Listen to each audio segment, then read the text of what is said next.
नमस्कार, स्वागत है आप सभी का लोकसभा चुनाव को लेकर के हमारी खास पेशकश गाड़ी बुला रही है मैं हूं आपके साथ हेमंत कुमार। हम इस वक्त पहुंच चुके हैं, चित्तौड़गढ़ में हैं और यहां से आज के सफर की शुरुआत करने जा रहे हैं। चित्तौड़गढ़ न केवल अपनी ऐतिहासिकता के लिए जाना जाता है बल्कि भारत का सबसे बड़ा दुर्ग यहीं पर है। और साथ ही साथ ये पेंटिंग आप देखिए जो राजा महाराजाओं के काल की याद दिलाती है। और मैं आपको बता दूं कि दो साके सबसे महत्वपूर्ण है इतिहास के झरोके से अगर हम देखें तो चित्तौड़गढ़ को यहीं पर देश का सबसे बड़ा किला है। तो साथ ही साथ पद्मावती की कथाएं और रानी कर्णावती की कथाएं भी लोगों की जुबान पर होती है। राजनीति में हमेशा से चित्तौड़ महत्वपूर्ण रहा है। मेवाड़ की कभी राजधानी रहा और उसके बाद उदयपुर राजधानी रही, लेकिन चित्तौड़गढ़ में सियासी समीकरण क्या है? सबसे महत्वपूर्ण बात अगर हम राजनीति की करते हैं तो 1952 का पहला लोकसभा चुनाव आप याद कीजिए। उस वक्त 1952 में जनसंघ को 3 सीटें मिली थी और इससे भी बड़ी बात यह है कि उस वक्त एक सीट चित्तौड़गढ़ से थी, राजस्थान की सीट। पिछली दफा जो चुनाव हुआ उसमें भारतीय जनता पार्टी के प्रदेशाध्यक्ष सीपी जोशी जो हैं, सीपी जोशी यहां से फिर से लड़े, दूसरी दफा सांसद चुने गए और वो चित्तौड़गढ़ के इतिहास की सबसे बड़ी जीत सीपी जोशी के खाते में आई, बीजेपी के खाते में आई। हालांकि आजादी के बाद से ही मुकाबला यहां पर बेहद रोचक रहा है।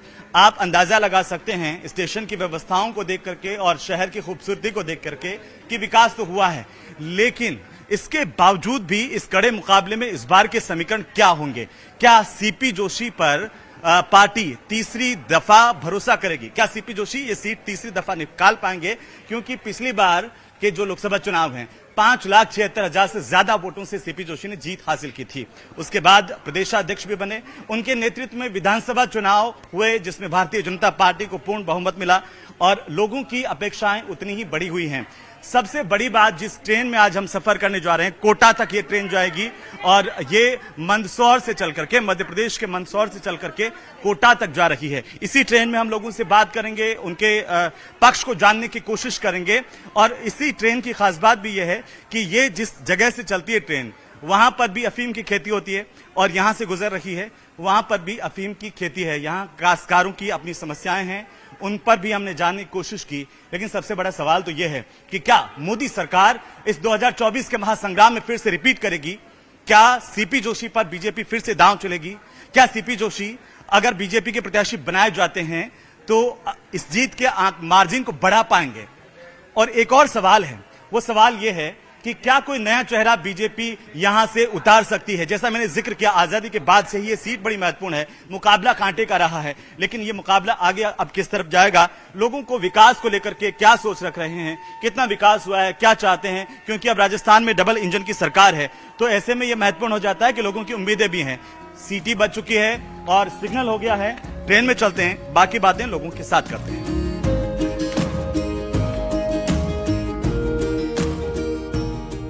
ये चित्तौड़गढ़ का ही चंदेरिया स्टेशन है और चंदेरिया दरअसल अपने व्यावसायिक उद्योगों के लिए भी जाना जाता है। जैसे कि मैंने जिक्र किया, इतिहास के झरोखे में अगर आप चित्तौड़गढ़ को देखेंगे तो ऐतिहासिक तौर पर भी ये अलग अलग धर्मों का केंद्र भी रहा है। जैन धर्म का इतिहास भी यहीं से शुरू होता है। कई संत जहाँ जैन धर्म के, जिन्होंने अपनी तपस्या की, त्याग और बलिदान की कहानियां उनकी भी हैं। तो साथ ही साथ रानी कर्णावती से लगा करके पद्मावती और जो पन्नाधाय के त्याग और बलिदान की कहानियां यहाँ पर कण कण में मिलती है। महाराणा प्रताप की ये धरती, और इसे कहें कि पहले राजधानी रही, जैसे मैंने इंट्रो में बताया। अलाउद्दीन खिलजी का पहला आक्रमण और उसके बाद पहला सबसे बड़ा जो साका है वो इतिहास में आज भी चर्चित है। करीब 16,000 रानियों के साथ में रानी ने जौहर किया था। और उसके बाद का जो दूसरा साका है वो कुछ ही सालों के बाद में करीब 13,000 रानियों के साथ में रानी कर्णावती ने जौहर किया यहाँ पर। वो भी उसी तरह से चर्चा में है क्योंकि हुमायूं को राखी भेजी, हुमायूं नहीं आया और उसके बाद जो युद्ध हुआ वो कण कण में वीरता की, यहाँ के वीरों की कहानी कहता है। यहाँ की धरती और यहाँ की जो माटी है वो हमेशा से बलिदान, त्याग, तपस्या, परिश्रम की कहानी से भरपूर है। ऐसी कहानियां आपको कण कण में सुनने को मिल जाएगी। लेकिन चूंकि आज चित्तौड़गढ़ लोकसभा क्षेत्र की हम बात कर रहे हैं, जनरल डिब्बे में हम हैं, यहाँ पर विकास को लेकर के स्थिति क्या है इसे भी जानने की कोशिश कर रहे हैं। भाई साहब मूंछों पर ताव दे रहे हैं। क्या नाम है आपका? जितेंद्र सिंह। जितेंद्र सिंह जी, कहाँ से आप? चित्तौड़। चित्तौड़ से ही है। चित्तौड़ में कैसे समीकरण है इस बार लोकसभा चुनाव को लेकर के? बीजेपी क्लियर है। बीजेपी तो बीजेपी और कांग्रेस में तो यहाँ से लंबा मुकाबला रहा है।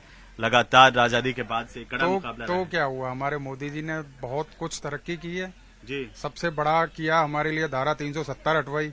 उसके बाद में राम जन्मभूमि में राम जी का प्राण प्रतिष्ठा करवा दिया। उससे ज्यादा और हमें क्या चाहिए। लेकिन बीजेपी चित्तौड़गढ़ विधानसभा सीट जीत नहीं पाई, निर्दलीय जीते, है ना? वो ये कारण तो ये रहा मोदी था जी कि के आधार पर वोट नहीं पड़े यहाँ पर बीजेपी को? नहीं, ऐसा कुछ नहीं है कि मोदी जी के आधार पर वोट नहीं पड़े हो। हाँ। वोट एक्चुअली क्या है कि कई बारी यहाँ की जो क्यों नहीं जीते? यहाँ की जो जनसंख्या है हम्म, वो थोड़ी सी चंद्रभान सिंह आक्या जी की तरफ ज्यादा रुझान था उनका, यहाँ की प्रजा का। और चंद्रभान आक्या जी कुछ एक ऐसे नेता हैं जी। जो जन जन के प्रतिनिधि जिसको कह सकते हैं। रात को कभी भी आप फोन करोगे तो चंद्रभान जी आपकी ये समस्या को- बड़ी इंटरेस्टिंग बात है कि चित्तौड़गढ़ विधानसभा पर जो वोट है वो चंद्रभान आक्या के नाम पर पड़े, बीजेपी के नाम पर नहीं पड़े। चंद्रभान आक्या ही बीजेपी है, ये समझा जाए, है? बिल्कुल यहाँ पर चंद्रभान आक्या ही बीजेपी है। बिल्कुल चंद्रभान आक्या ही बीजेपी है। पश्चिम बंगाल, पश्चिम कलकत्ता। बंगाल से या पश्चिम बंगाल से आप कहाँ जा रहे हैं? मल्ला टाउन से अभी जाएगा मालदा टाउन। है?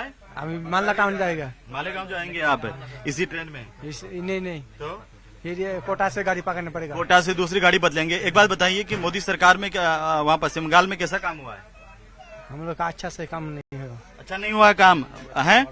ममता दीदी वहाँ पर काम करवाती है? ममता हमारा ममता दीदी काम कराती है, उनका जलवा है। भाई साहब कर लीजिए फोन बात। कहाँ के आप? बिहार के हैं। बिहार में तो बड़ी उठापटक चल रही है, नीतीश कुमार कभी बीजेपी कभी हाँ, नीतीश कभी कुमार लालू यादव के साथ में। सही बात है। लोकसभा में क्या होगा इस बार? बीजेपी निकलेगा। बीजेपी निकलेगी।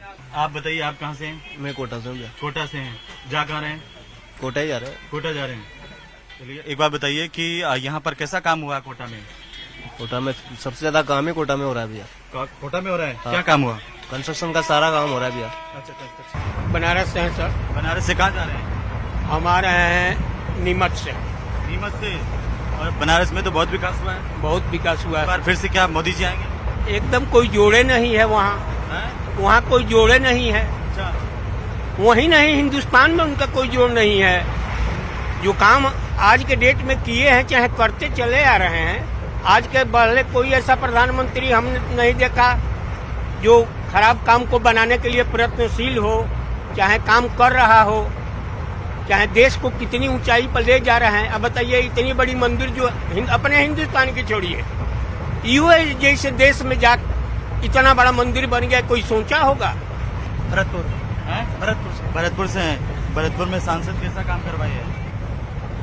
देखो, भरतपुर में सांसद का कोटे का एक अलग कोटा होता है, लेकिन अगर हम ओवरऑल अगर बात करें कोटे से, जितना भी उनको अगर कोटे से मिल पाता है, और उन्होंने विकास के बारे में बात की, तो विकास काफी कुछ हुआ है भरतपुर में। अब भरतपुर को जैसे अगर राजस्थान में बात की जाए तो भरतपुर को स्मार्ट सिटी भी घोषित किया गया है। लेकिन स्मार्ट सिटी काम थोड़ी हुआ है। नहीं, अभी स्मार्ट सिटी के लिए अभी रिसेंटली पैसे भी सरकार के द्वारा दिए गए हैं और स्मार्ट सिटी की घोषणा हो गई है। जल्दी स्मार्ट भरतपुर में फिर से बीजेपी जीतेगी? हाँ, डेफिनेटली। निम्बाहेड़ा से बैठे हैं, कोटा जा रहे हैं। निम्बाहेड़ा के ही हैं? नहीं, रहने वाले कोटा के। कोटा के अंदर ओम बिरला आपके सांसद हैं? हाँ जी। क्या काम करवाया उन्होंने? कैसे करवाया? लोकसभा अध्यक्ष हैं। हैं? वर्तमान में लोकसभा अध्यक्ष हैं। अच्छा, हाँ। लोकसभा अध्यक्ष भी हैं। काम कैसे करवाया उन्होंने? बहुत सारे काम करवाए। बढ़िया काम करवाए। बढ़िया काम करवाए। फिर से जीतेंगे? जीतेंगे, बिल्कुल जीतेंगे। हैं? बिल्कुल जीतेंगे। तो ये बताइए, मोदी सरकार में काम हुए कि नहीं हुए? बिल्कुल, मोदी सरकार काम तो बढ़िया कर रहे हैं। मोदी जी बढ़िया कर रहे हैं। बिल्कुल। बूंदी के हैं आप? हैं कोटा बूंदी के सांसद हैं ओम बिरला, उनका काम कैसा है? ओम बिरला का काम बढ़िया है। बढ़िया है। तो इस बार क्या कोटा बूंदी सीट पर फिर से बीजेपी आएगी? जी वो तो कंप्लीट है। वो तो कोटा के हैं तो कोटा बूंदी के सांसद हैं ओम बिरला, उनका काम कैसा है? ठीक है सर। अच्छा काम करवाया है। ठीक है। दोबारा अगर वो लड़ते हैं चुनाव तो जीतेंगे? आ सकते हैं। हैं? जीत सकते हैं। जीत सकते हैं। तो अभी कुछ लोग कह रहे थे कि धारीवाल जी ने ज्यादा काम करवाया। नहीं, धारीवाल जी ने सर कोटा में कराया। हाँ, इन्होंने कोटा बूंदी अपना इनके उसमें कराया है, पूरे संसदीय क्षेत्र में इन्होंने काम कराया है। हैं? सुविधाएं कैसी है वहाँ पर? बहुत बढ़िया है। बढ़िया है। तो एक बात बताइए, आपको कुछ सरकारी सुविधा मिलती है कि नहीं मिलती है? क्या करते हैं आप? मैं ट्रैक्टर मैकेनिक हूँ। ट्रैक्टर मैकेनिक है। काम अच्छा चल रहा है? बीजेपी ने कोई काम करवाया, विकास करवाया वहाँ पे नीमच में? करवाया ना, क्या करवाए? बहुत सारी व्यवस्था, रोड वगैरह, नल कनेक्शन सब ठीक है, पानी वानी समय पर आता है, महिलाओं की कोई समस्याएं नहीं है? नहीं है सर, हैं? कोई समस्या नहीं। इस बार देंगी लोकसभा में? हाँ, वोटिंग आईडी कार्ड बनवाना है अभी। अभी बनवाना है, आपने बनवाया नहीं है? नहीं। तो नीमच में क्या होता है? सबसे ज्यादा फैक्ट्रीज है क्या? नहीं, फैक्ट्रीज वगैरह तो नहीं है। तो फैक्ट्रीज वगैरह नहीं है मतलब नीमच क्यों प्रसिद्ध है इतना? बाहर से लोग काम करने के लिए आते हैं। क्योंकि सर वो झीला पड़ता है हमारे जो आसपास जो जितने भी गांव हैं वहाँ का, तो वो हाँ सीआरपी सेंटर की वजह से फेमस है वो। अच्छा, सीआरपीएफ सेंटर है वहाँ। मल्हारगढ़ से आ रहे हैं, तो मोदी सरकार ने कैसे काम करवाया? ठीक जो चल रहा है अच्छा है। ठीक चल रहा है, अच्छा चल रहा जो चल है। रहा है। कांग्रेस कह रही है देखिए किसानों पर लाठियां चलवा रही हैं, बेरोजगारी है देश में। तो देखो अभी उनको क्या सोचता है क्या होता है, ये तो अभी सरकार जाने कौन अच्छा कर रहा है क्या कर रहा है। देखो कि सरकार कह रही है कि भी हम गरीबों को राशन दे रहे हैं और योजनाएं दे रहे हैं, आप तक पहुंचती है? नहीं, हमें कोई योजना नहीं दे। योजना मिलती नहीं आपको? कोई नहीं, कोई राशन नहीं मिलता?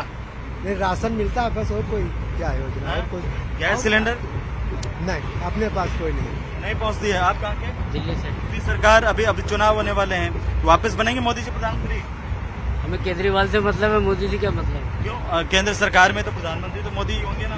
कोई भी हमें तो हमारा केजरीवाल ही बेस्ट। केजरीवाल से मतलब है, लेकिन बीजेपी कह रही है कि ये देखिए भ्रष्ट है पार्टी, कई नेता अंदर है। हाँ तो पब्लिक है, कुछ भी बोल सकती है। और अब आपकी जो आज लोकसभा चुनाव में आपके समीकरण क्या रहने वाले हैं? 80%। 80%। बीजेपी 80%। बिल्कुल। एक बात बताइए, तो ये राम मंदिर का और धारा 370 का असर पड़ेगा? बिल्कुल पड़ेगा। आप बीजेपी के कार्यकर्ता हैं? कार्यकर्ता नहीं हूँ, लेकिन पक्ष बीजेपी का हिंदू समझता हूँ। हिंदू हैं आप? जी। तो हिंदू हैं तो हिंदू मतलब बीजेपी? जी। ऐसा क्यों? कांग्रेस कहती है, राहुल गांधी कहती है हम भी तो हिंदू हैं। नहीं है, पर वो ऐसी बात करते ही नहीं ना। कैसे? सोचते ही नहीं है, हिंदू के बारे में सोचते नहीं है। कौन? ये क्या नाम बताया आपने? राहुल गांधी। राहुल गांधी नहीं सोचते हैं? बिल्कुल। पर मंदिर जा रहे हैं। वो मंदिर नहीं जा रहे ना, कहाँ गए? गए क्या मंदिर? अभी मंदिर अभी ज्योतिर्लिंग पे गए? नहीं, वो तो जाते रहते हैं, वहाँ जाते रहते राम मंदिर में, तो मानते क्यों नहीं गए? समस्या तो ये है कि ना हमारे आसपास मतलब साफ सफाई क्लियर मतलब ढंग से नहीं होती है प्रॉपर। तो अब तो दोनों जगह पर बीजेपी की सरकार है। हाँ, पर हमारे वहाँ अभी जो बोर्ड है वो कांग्रेस का है। अच्छा। तो मतलब पार्षद है तो वो इतना काम नहीं करवा पा रहा है अभी। कोई बात नहीं, पार्षद काम नहीं करवाते हैं। हाँ। लेकिन मोदी सरकार में काम हो रहे हैं अच्छे? हाँ, हमारा तो हो रहा है। हो रहा है। हाँ, आपका जो स्टेशन रेलवे स्टेशन वो भी नया बना है? हाँ, बिल्कुल अच्छा बना है, बहुत हाँ। अच्छा है। तो महिलाओं को लेकर के योजनाओं पर क्या लाभ मिल रहा है? योजनाएं महिलाओं के लिए एक्चुअली मतलब मुझे तो मतलब मेरे को तो नहीं मिल रहा है। आपको नहीं मिल रहा है? हाँ। अच्छा, एक बात बताओ कि जो गरीबों को उज्ज्वला गैस योजना में सिलेंडर मिल रहे हैं? नहीं, हमें नहीं मिल रहा है। मैं यूपी का हूँ, लखनऊ। मैं यूपी का हूँ, अयोध्या। अयोध्या से हैं? अयोध्या में कैसे मंदिर बना है? सही बना है सर, हैं? बढ़िया से बना है, एक बढ़िया नंबर। बना है। क्या नाम हुआ आपका? मेरा नाम है अनुज प्रताप सिंह। अनुज प्रताप सिंह। अच्छा, तो आप मुझे बताइए रानुज जी, कितने लोग आ रहे हैं अयोध्या? अयोध्या आ नहीं रहे, मैं एक्चुअली जॉब करता हूँ यहाँ पे, घर छुट्टी जा रहा हूँ अपनी। अच्छा। हाँ। तो आप गए होंगे ना अयोध्या? तो अब बड़े बनने के बाद नहीं गया, जब पहले बनने के बाद नहीं गए? तो अभी जाएंगे तो मंदिर जाके आएंगे? बिल्कुल कोशिश रहेगी कि जाए। अयोध्या बदला है कुछ? हाँ, पहले से बहुत बदला है, अब तो डेवलपमेंट भी हो रही है, सड़कें भी बन रही हैं, इंफ्रास्ट्रक्चर भी अच्छा हुआ है वहाँ पे, बहुत बढ़िया हुआ है। सर मैं अहमदाबाद से हूँ जी। और अभी मैं नीमच से हरिद्वार जा रहा हूँ। हरिद्वार जा रहे हैं आप? हैं? तो एक बात बताइए कि अब लोकसभा के चुनाव आने वाले हैं, आपको क्या लगता है कि इस बार किसकी सरकार बनेगी? To be very frank on that and as per my knowledge and my opinion, Hindi में बोल सकते हैं? जहाँ तक मैं समझ पा रहा हूँ कि जो रिसेंट कंडीशंस हैं और जो मोदी जी ने काम किया है उसके बेस पे ऐसा लगता है कि मोदी जी अच्छा काम कर रहे हैं मतलब? हाँ, जो पास्ट जितना भी काम अदर्स गवर्नमेंट ने जो काम किया है एज कम्पेयर टू दैट कि मोदी जी ने काफी अच्छा काम किया है। तो क्या करते हैं आप? मैं I am a quality manager, मैं मैकेनिकल इंजीनियर हूँ। प्राइवेट सेक्टर में या प्राइवेट सेक्टर में हूँ। अच्छा स्कोप है इसमें? नहीं, प्राइवेट में अभी स्कोप तो अच्छा है, अभी बहुत वर्कलोड है, सब दूर काफी लोड है और काम काफी अच्छा है। हाँ। तो कोई दिक्कत नहीं है। और मोदी जी का जहाँ तक काम है, जो इंफ्रास्ट्रक्चर के ऊपर उन्होंने डेवलपमेंट किया है वो काफी अच्छा है और वर्ल्ड इंफ्रास्ट्रक्चर मजबूत हो रहा है। और सेकंड चीज इंफ्रास्ट्रक्चर अलावा जो सेकंड चीज ये भी है कि जो वर्ल्ड लेवल पे जो भारत की जो साख बोलते हैं ना, दैट इज ऑल्सो। लेकिन कांग्रेस तो कह रही है कि देखिए किसानों का दमन कर रही है, देश में इतनी बेरोजगारी हो गई है, कुपोषण है, बहुत सारी समस्याएं। देखिए बेरोजगारी आप अगर ऐसा पूछेंगे ना हाँ। तो क्या कांग्रेस के टाइम में नहीं थी? बेरोजगारी हमेशा थी, हमेशा है, हमेशा रहेगी।